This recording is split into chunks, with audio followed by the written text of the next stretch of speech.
Bonjour à tous, bienvenue sur la chaîne Play Châteaudun TV. Nous sommes aujourd'hui à Chartres Métropole, à la Cité de l'Innovation avec Didier Garnier. Didier, je te laisse te présenter.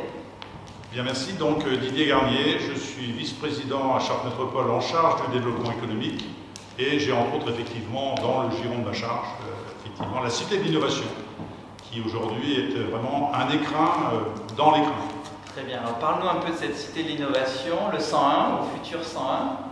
Alors cette Cité d'innovation, elle a pour but bien entendu d'accueillir des startups voilà, que l'on sélectionne par jury. Et donc cette cité, la vocation c'est vraiment d'accueillir et d'accompagner tout projet, je dirais, innovant, plutôt orienté sur la cosmétique parce que c'est vraiment le cluster qui marque notre territoire. Et c'est vraiment, je veux dire, aujourd'hui l'objectif. Maintenant, bien entendu, on est là aussi pour accueillir des startups qui sont orientées vers, je dirais, la fabrique de territoire. C'est une création, je dirais, sur ces derniers mois. Donc on souhaite effectivement que les startups réfléchissent, je dirais, à des problématiques de territoire et qu'elles nous aident à solutionner un certain nombre, je dirais, de difficultés qu'on peut rencontrer.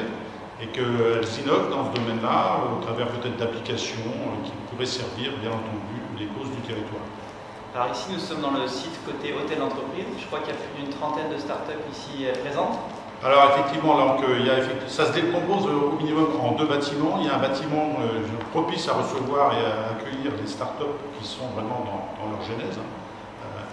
Elles ont l'idée, mais elles n'en savent pas plus. Donc aujourd'hui, elles sont accueillies dans un site, dans un bâtiment qui se trouve effectivement de l'autre côté de la rue, dans une ambiance particulière, avec une architecture très particulière, très contemporaine, qui semble les satisfaire, puisqu'elles sont effectivement été plus d'une trentaine à effectivement postuler.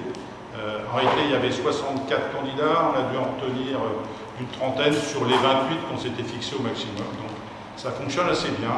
Elles sont épaulées par un prestataire qui a été sélectionné par Chartres Métropole, qui s'appelle WeSprint, et qui vient effectivement, en lieu et place de l'agglomération chartraine, accompagner, coacher ces startups qui, on l'espère, déboucheront toutes, je dirais, sur une activité professionnelle pleine.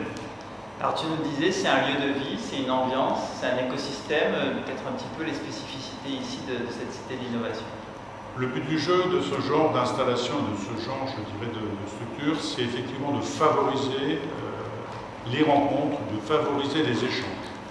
Quand les entreprises, enfin jusqu'à maintenant, les auto-entrepreneurs, les entreprises tout seules, les jeunes ou moins jeunes qui avaient à l'idée effectivement un jour de développer une idée, eh bien souvent se retrouvaient isolés, etc.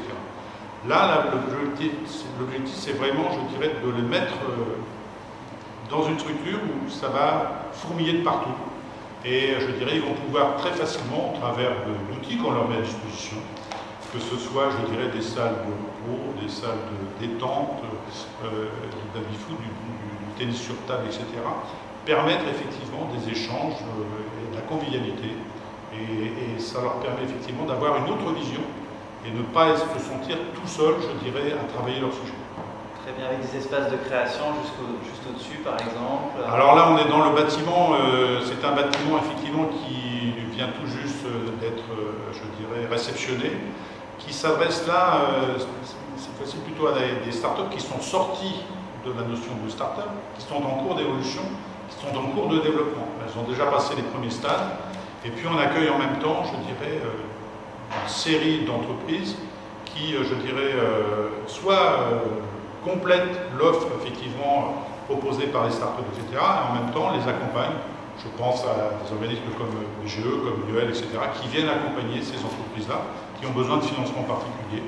Et donc c'est tout un écosystème qu'on a mis en place, qu'on souhaite effectivement voir encore plus gonfler pour que l'ensemble des services soient bien apportés aux startups et qu'elles s'y sentent bien en vue de leur développement. Et l'objectif, ne le perdons pas de vue, c'est surtout qu'elles s'installent définitivement sur notre territoire. Très bien, tu disais, voilà, l'idée c'est de faire gagner l'Eure-et-Loire, de travailler entre Chartres et Châteaudun, d'avoir des fertilisations croisées. Il faut effectivement franchir les barrières. Aujourd'hui, on a des collectivités, on a le Grand Châteaudun, on a Chartres Métropole, on a le Dreux, on a Nogent-le-Rotrou. Voilà, ce sont effectivement des collectivités publiques qui représentent une certaine population, un certain territoire, une certaine animation. Je pense qu'aujourd'hui, on n'est pas on est plutôt les uns avec les autres et on doit favoriser, je dirais systématiquement, les échanges.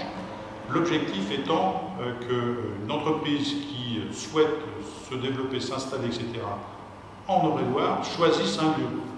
Chartres ne convient pas, Châteaudun conviendra peut-être, Dreux conviendra mieux, Nogent-le-Rotrou sera peut-être le meilleur choix, etc. L'objectif, c'est que l'entreprise ou l'entrepreneur ou le start-upper qui vient choisisse avant tout notre territoire. D'accord. Si Chartres gagne, Châteaudun gagne, si Châteaudun gagne, Chartres gagne. Très bien. Je résume, mais c'est comme ça. Ce sera le mot de la fin, c'est parfait. Merci Didier, merci de la visite et de l'accueil à la Cité de l'Innovation à Chartres Métropole. C'est avec plaisir. Merci beaucoup.